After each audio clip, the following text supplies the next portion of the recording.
Hi, and thanks for listening to Gossip with Celebrity, brought to you by Celebrity.com.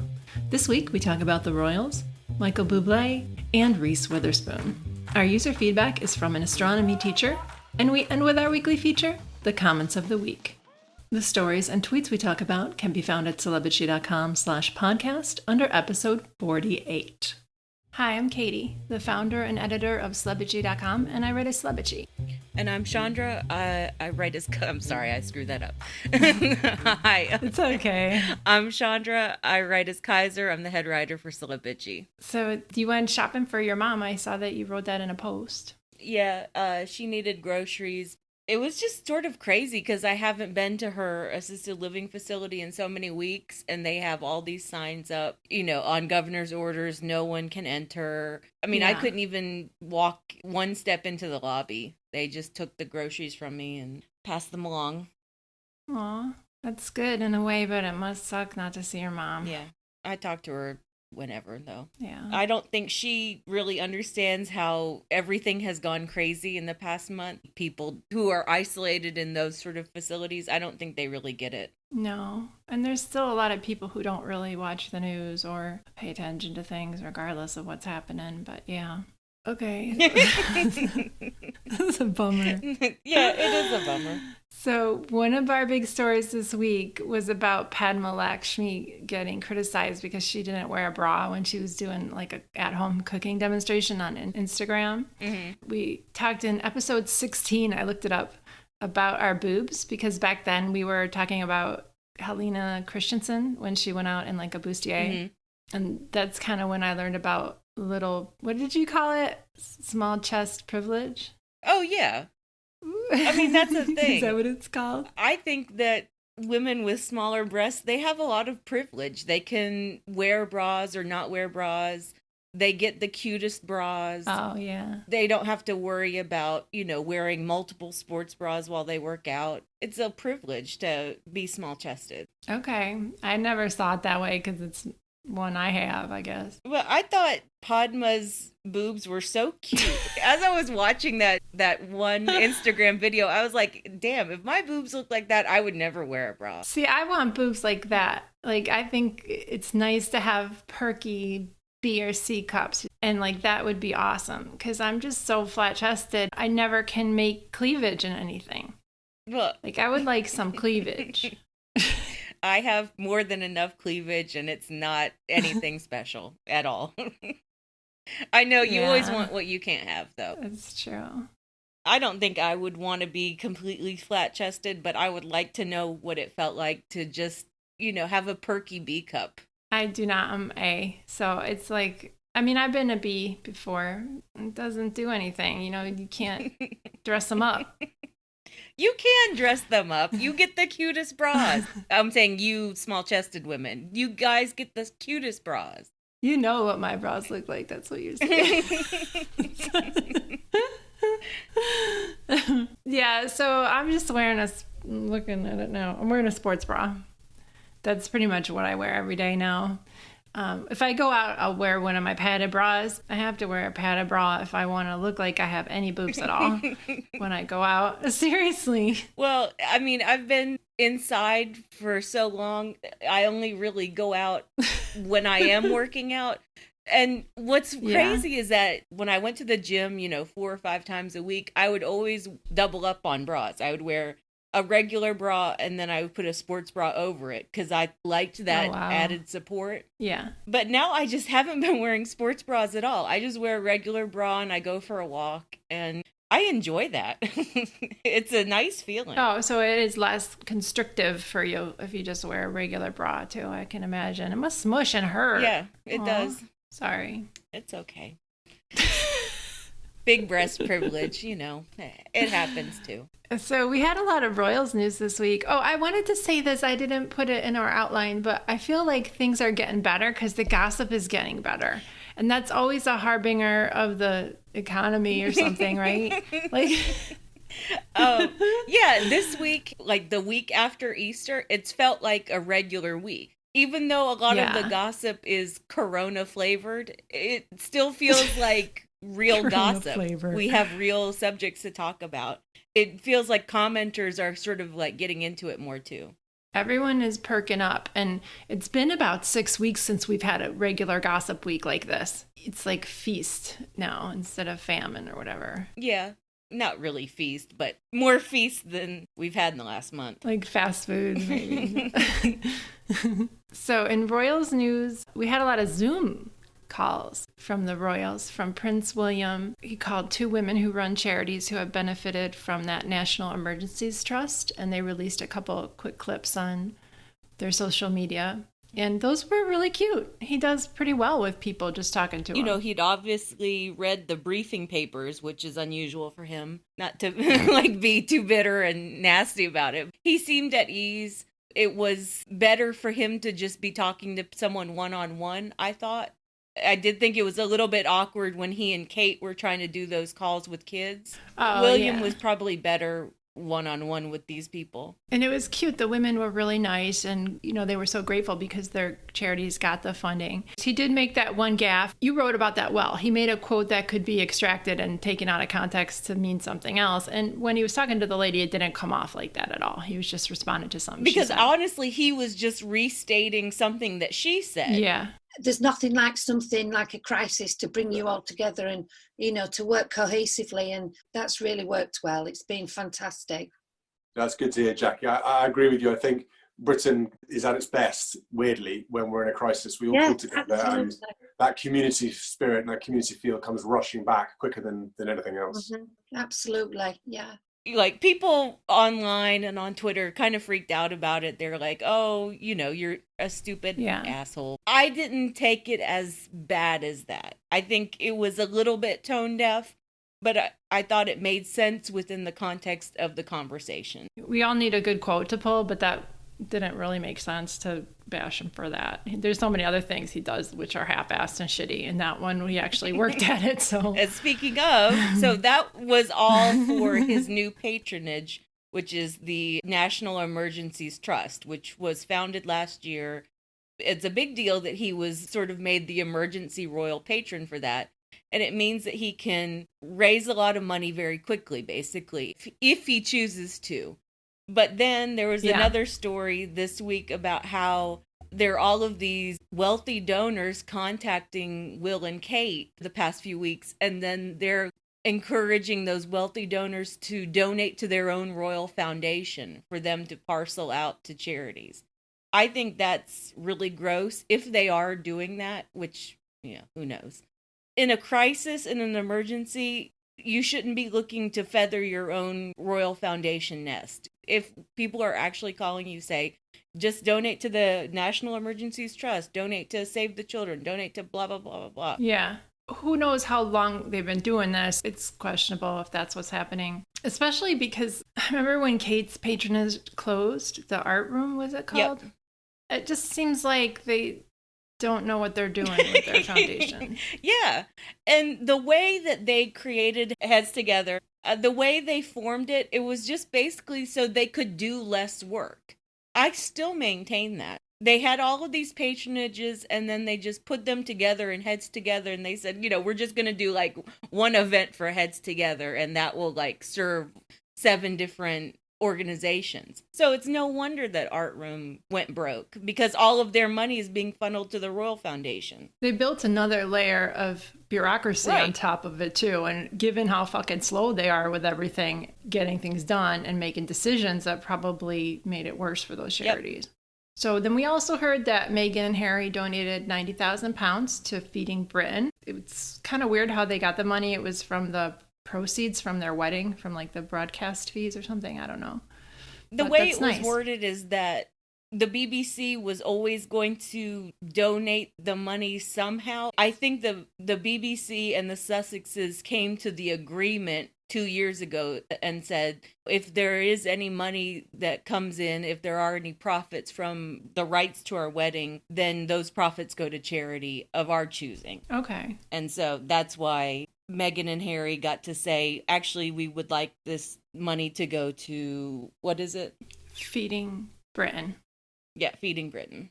Or food insecurity, people living in poverty. So then we saw that Prince Harry did a Zoom chat with families of children with health problems, and that's part of his patronage with Well Child. Mm-hmm. And I watched some of it. It was a whole half hour they put out because the Well Child charity released that. And he was really good with everybody. He knew like how many kids everybody had and what their health problems were, and he was a very good listener for them. He's been the patron of Well Child for years and years. So I mean, these are families that he's really gotten to know over the years. Oh, okay. Yeah, he seemed really at ease with them, too. Yeah, he did. And then we also heard that Meghan and Harry have been donating food as part of their work with a charity called, what's it called? Angel Food. Project Angel Food. Angel Food. That makes me want that cake. I don't know if they're donating food. They're donating their time and they're dropping off food. Yeah, that's what I meant. Yeah. Yeah, I'll rephrase that. But I think that's awesome. I love that they're, going out, they're wearing masks, they're wearing gloves, and just delivering food.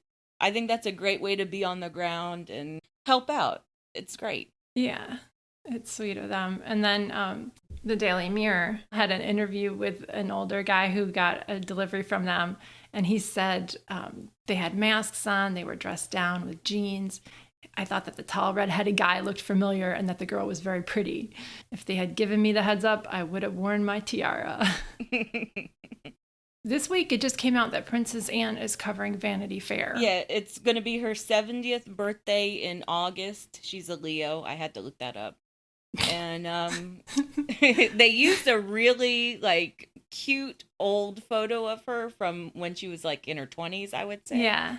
She looked absolutely beautiful on the cover, but I wish they had used a current photo. That would have been really nice to actually see a 70-year-old woman on the cover of Vanity Fair. Would be awesome. I actually enjoyed reading the whole piece. I think Anne, she's always been a fun royal to talk about just because she's so no nonsense. She just loves horses. She just gets on with it. She just does her job, and she doesn't really play the game of telephone or royal courtiers say blah blah blah blah blah. She doesn't care about any of that. I was so surprised that she doesn't eat when she's working.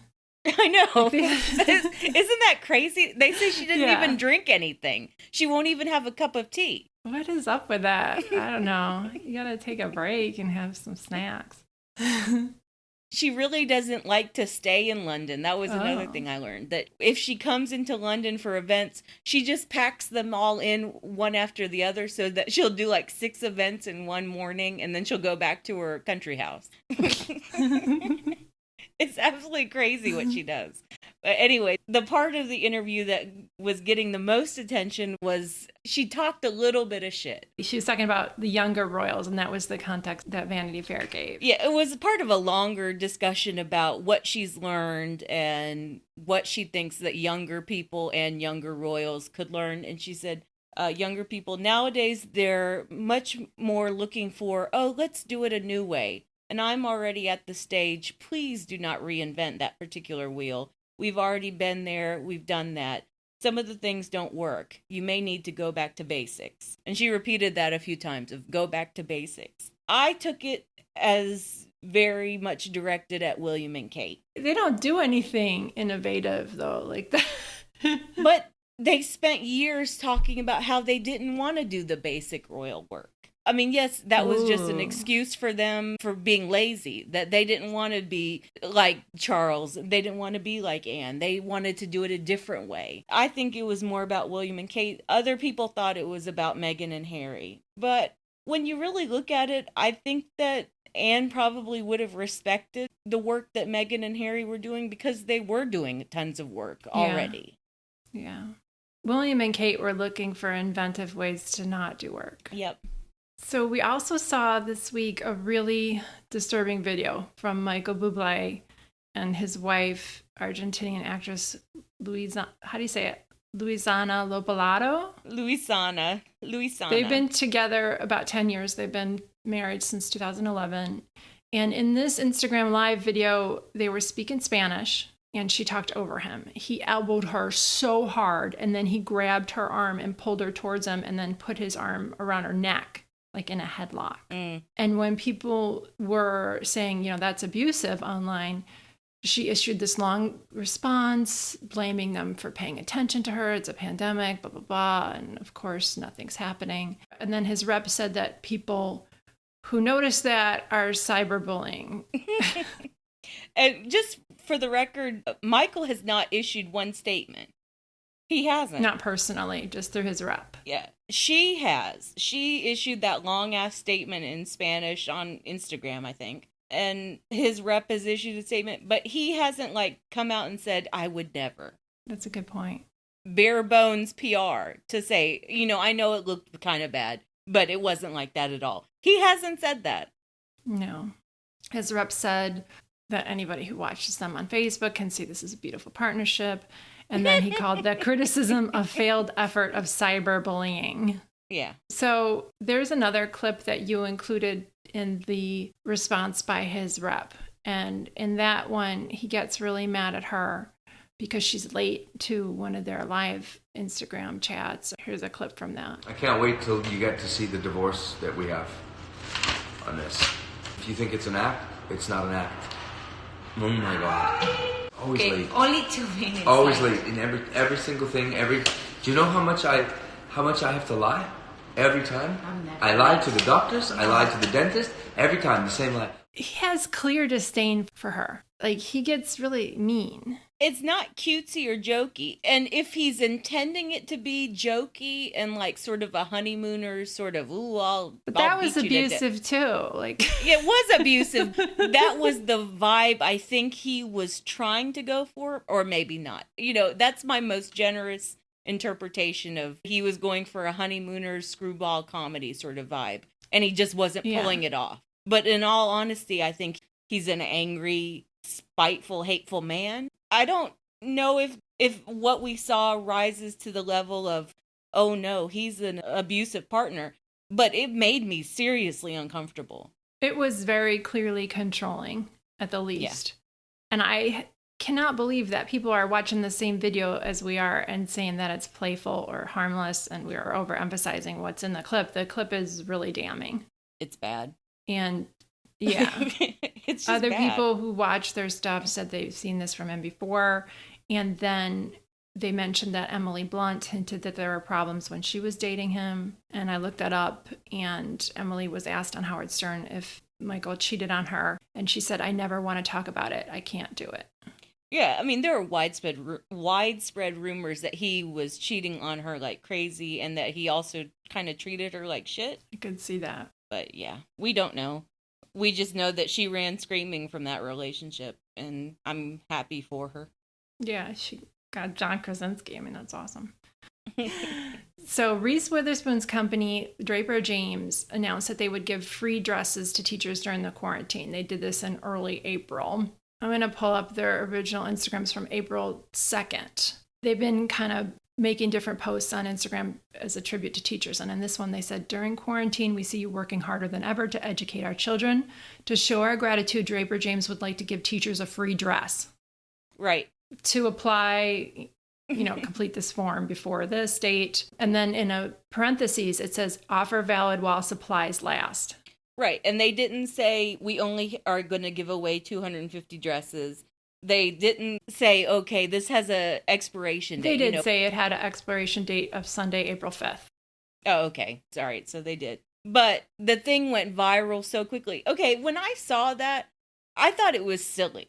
I thought, you're really going to give a free dress away? But I completely underestimated how many teachers wanted a free Draper James dress. Yeah. I mean, they make no money and they deserve a little something nice. So it makes sense that they would be given one to every teacher. But what happened was it went viral. It was only up for those 4 days, but they got over 1 million applications, and then they bungled the follow-up badly.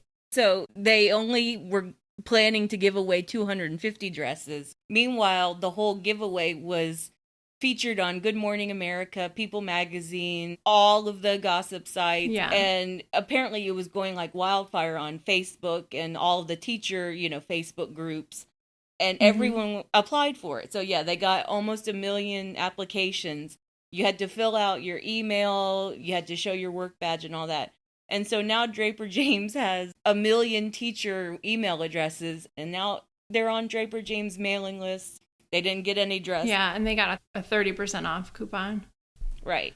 Which I think is also bullshit. If you're going to promise a free dress, at least give a coupon for a free dress or a coupon for 50% off, 60% off, 30% off is just too little. Yeah, that's kind of cheap. Whoever wrote that sucks. It's like whoever wrote that was the same person who wrote Kate's survey.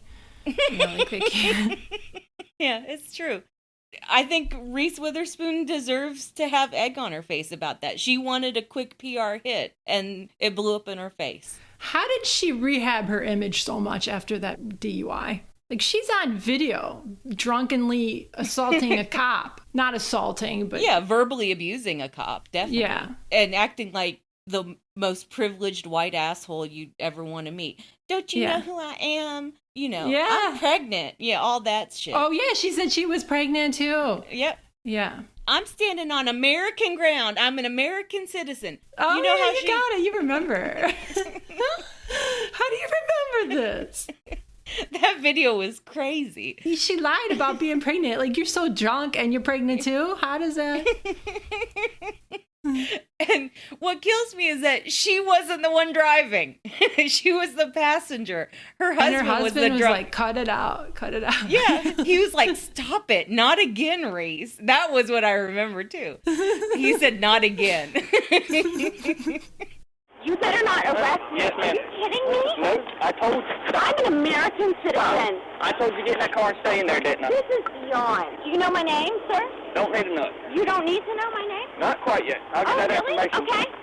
You're about to find out who I am. That's fine. I'm not real worried about you, ma'am. I done told you how things work. She rehabbed her image because she leaned so fucking hard into that Southern bitch brand. Sweet tea and fried chicken. Yeah. She's just a Southern girl from Tennessee and y'all. Oh, Jesus. Yeah. It's such a, what do I want to say? Affectation. Yeah, it is an affectation. What she's doing is she's performing a stereotype of a Southern bitch. Yeah, she's done good things with her career, too, with creating projects for women and women of color. At the same time, this Draper James thing kind of highlights her other move to create a lifestyle brand based on exaggeration of a life. Yeah, stereotype of a lifestyle. Now they have 1 million names of women and teachers, and that's worth a lot of money to companies, too. Yep.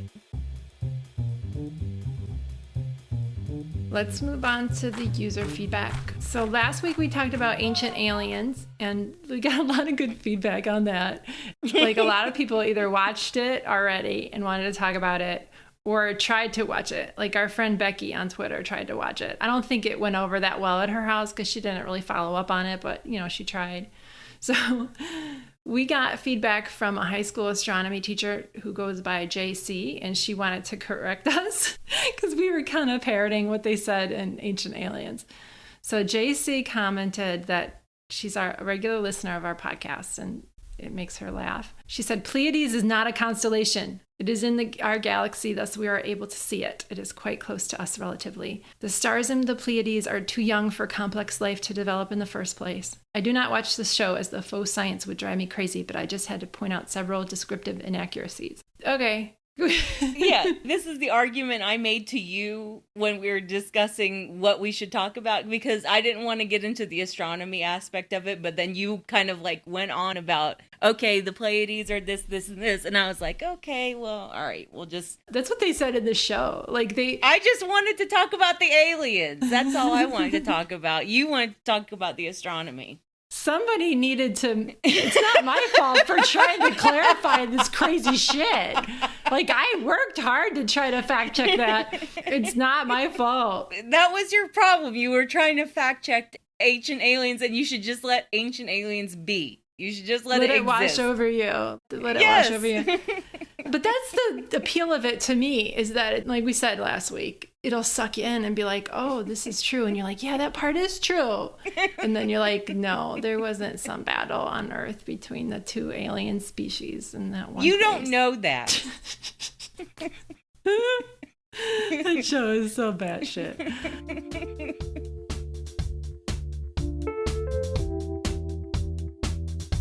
Let's move on to the comments of the week. So my comment of the week is on the post about Bruce Willis quarantining in Idaho with Demi Moore. Hecate was covering those stories. And he's there instead of being in LA with his wife, Emma Hemming, and their young daughters. So CCSays, that's her handle. It's the whole word, CCSays. It's not just CC. She wrote, as someone who is currently at home with their 2 young daughters, I would be furious if my husband decided to go hang out with his ex-wife and adult children. Looking after them all day, every day, while trying to stop them killing each other is exhausting. I can't imagine having 2 kids at home who are little like that. Zoe Saldana, that story you covered, she's like, I'm just trying to get them not to kill or burn each other or whatever she said.